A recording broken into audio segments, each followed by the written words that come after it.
Contame un poco, Nico, ya que estamos hablando un poco de la parte mala para la familia, ¿cómo fue los primeros años del esplendor, de mucho dinero, de la hacienda Nápoles, los lujos que llegaste a tener? ¿Qué son hacemos un top 3 de las cosas más locas que viviste? Y vos decís, las hamburguesas en el helicóptero, contá eso para la gente que no conoce, ¿cómo es eso?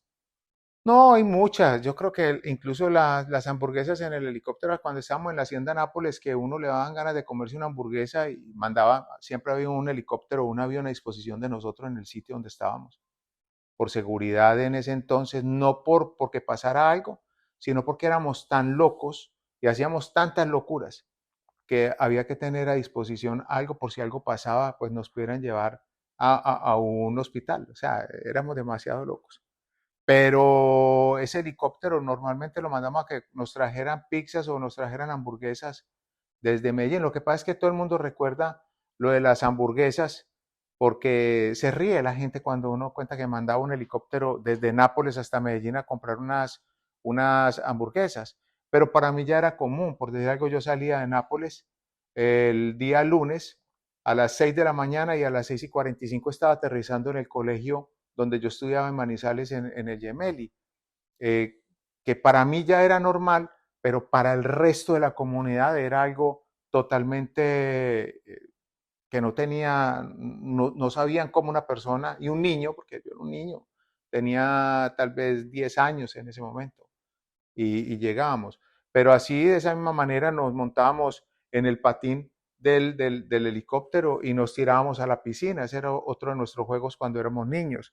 O salíamos a ensayar si el avión que estaban arreglando en los hangares de Nápoles había quedado bueno. Imagínate la inconsciencia de uno de montarse en un avión para salir a mirar si el avión había quedado bueno o no había quedado bueno. Bueno, a Dios gracias siempre quedó bueno, Sí, ¿no? porque o si no, en ese momento en los aviones que nos montábamos no hubiésemos contado la historia ¿No? de montarse uno en su propia elefanta, de montarse uno encima, de estar con los animales, de nadar al lado de los hipopótamos que nunca eran peligrosos, los volvieron peligrosos fue porque llevaron cazadores y vendían los asesinatos de los hipopótamos, pero eran animales totalmente dóciles que no tenían ningún tipo de problema lógico. Cuando llegan a dispararle como uno, el instinto de conservación, pues sale a correr y fuera de eso el gobierno ni siquiera les daba comida. Entonces los animales también tenían que salir a buscar comida. Por eso fue que pasa lo que pasa hoy en día en Colombia 40 años con... después, los Sí. hipopótamos están por todos lados allá y se Bueno, y ya, multiplicaron. y ya, y ya tienen un sistema de ADN propio Claro. de todos los animales hipopótamos que hay ahí. La gente piensa que los hipopótamos solamente están alrededor de Nápoles, no, pero están abajo del río Magdalena. Ellos ya han llegado hasta casi Cartagena, los hipopótamos. Ellos Brutal. piensan, el gobierno piensa que solamente es esos que están ahí. No, no, ellos están regados. Y fuera de eso, todos los que se han llevado bebés que la gente ha pagado por ellos para llevárselos como mascota para los lagos que ellos tienen en fincas muy distantes del mismo Magdalena Medio. Yo sé, por decir algo, de una finca que tiene aproximadamente unos 8 hipopótamos en los llanos orientales. O sea, Tremendo. estamos hablando de que ya están regados por muchísimas partes. Ahora, cuando el hipopótamo es bien tenido, el hipopótamo es dócil, pero si al hipopótamo no se le da ese cariño desde pequeño, se convierten en un problema porque es un animal que es agresivo.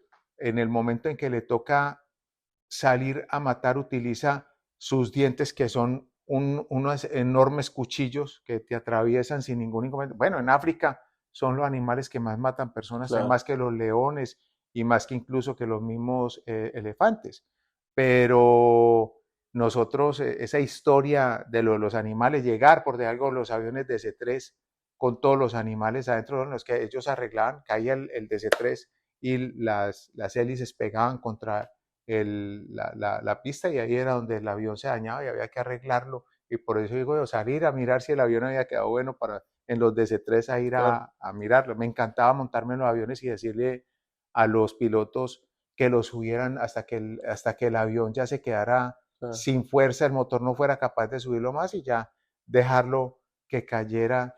A mí eso me sí, encantan las montañas rusas, me encanta todo ese tipo de adrenalina. Entonces, cuando éramos niños, éramos muy, pero muy jodones, o sea, nos la pasamos era haciendo muchísimas cosas que para un niño común y corriente es difícil. Por algo yo me iba a claro, pasear de Manizales en un avión, un Twin Otter, con 21 amigos. O sea, 21 niños de 12 años se iban a pasear a la finca de Nicolás Escobar, de Pablo, pero pues eran claro, con Nicolás Escobar. Y tremendo. nos íbamos en un avión que era el avión más grande que entraba en ese momento a esa misma ciudad. O sea, el aeropuerto estaba hecho solamente para ese avión, era el avión más grande, el Twin Otter. Y yo tenía un Twin Otter que iba por mí cada 15 o cada 20 días a recogerme con mis amigos para arrancar para la Hacienda Nápoles. Tremendo. Allá en la Hacienda Nápoles habían 3 turnos de chef. Ujú, Tenías lo que quisieras comer y lo que quisieras tomar. Y cuando te digo que lo que quisieras comer era lo que quisieras, había de todo. Entonces, hay mucha abundancia de dinero. De ahí me voy a estudiar a Europa, a Suiza. Yo estudié en l'École Nouvelle de la Suisse Romande. Viví para mí casi mis mejores años de juventud y esa etapa de mi vida allá con disposición del dinero que quisiera gastar. O sea, yo cuando cumplí los 18 años, lo primero que hice con mi primera tarjeta fue comprar un Porsche 944 Biturbo. Eh, Llegaba a los mejores hoteles de Europa, me recorría cada fin de semana, salíamos todos los primos de paseo, a lo mejor de lo mejor. Y Pablo me acostumbró a vivir como un rey. Y lo que yo no sabía era que en un futuro no muy lejano, las cosas se iban a transformar en una problemática tan impresionante que las consecuencias llegan prácticamente aún hoy. claro, Hay consecuencias de esa época. Después de que se firma, entre comillas, firma la paz con el gobierno americano, con el Estado colombiano, con la gente de Cali, con los Castaños, con Raimundo y todo el mundo, matan también en un mayo a mi abuelo por parte de mi madre y a 2 de mis tíos.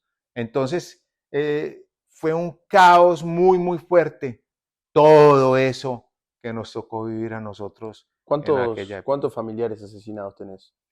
No, yo podría decir que a nosotros nos mataron el El 80% de la 80%. familia y el 99.99% de mis amigos los asesinaron también. A mí no me queda sino un solo amigo vivo de esa época que se llama Jorge Eliezer Madera Reyes, que ni siquiera puede vivir en Colombia, pero un gran, gran Gran tipo amigo. al cual quiero y respeto y él sabe el enorme cariño que le tengo porque siempre ha sido una persona leal, transparente y ha estado ahí entregándome su cariño y su respeto.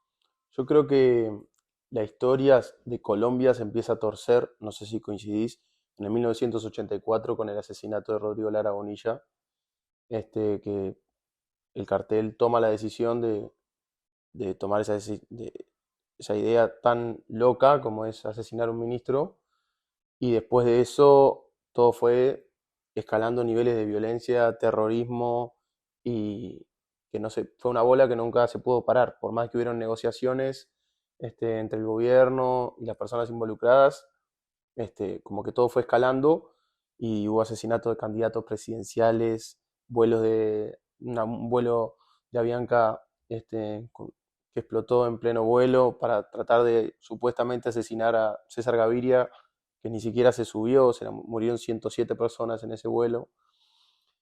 Y ahí yo creo que ya no, como que no hubo vuelta atrás. Sin embargo, Escobar tuvo una posibilidad, que es cuando se entrega a su cárcel de máxima seguridad Pues te quiero en hacer la catedral. una aclaración. Pablo nunca se entregó. Se sometió. Exacto. Bueno, como le gustaba que le Así dijeran a él, es. Exacto. se sometió.